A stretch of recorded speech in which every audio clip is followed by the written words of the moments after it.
এই যে বাচ্চারা টাচ মোবাইল নিয়ে এসো, বাইক করে টেবিলে রেখে দাও। মনে হয় তোমরা এইভাবে মারবে না, ওইলো একটা ফোন পেয়ে গেছি। তোমার চুলের পিছনে কি শুনিয়া?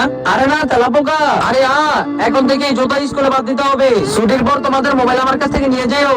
যেই যে মোবাইল আনছো সবাই আমাকে দিয়ে দাও, নাহলে তোমাদের কঠিন শাস্তি হবে। মনে হয় কেউ মোবাইল নিয়ে আসে নাই। আরে তোমার ক্লাস তো অন্যদের ক্লাস থেকে অনেক ভালো। স্যার আপনি চিন্তা করেন না, আমাদের এই ক্লাস থেকে স্কুলে কোনো সময় কোনো সমস্যা হবে না। যাও বাচ্চারা তোমরা গিয়ে নিচতলা পরিষ্কার করো। কিন্তু স্যার গত সপ্তাহে তো আমরা পরিষ্কার করেছি, এই সপ্তাহ অন্য ক্লাসেরা করবে। শান্তি মতো গিয়ে পরিষ্কার করো। তোমরা আজকে কেন পরিষ্কার করতেছো?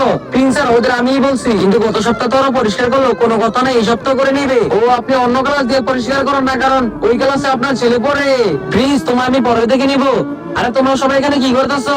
আরে না সবাই লুকাও এগুলা। স্যার আজকে স্কুল আমাদের শেষ দিন, এই জন্য আমরা এখানে পার্টি করতে আইছি। আপনি পছন্দ না করলে আমরা এখান থেকে চলে যাই, কোনো দরকার নাই। স্যার আপনি কি ওদের পার্টি করতে দিতে পারবেন? ঠিক আছে, মন খুলে এনজয় করো।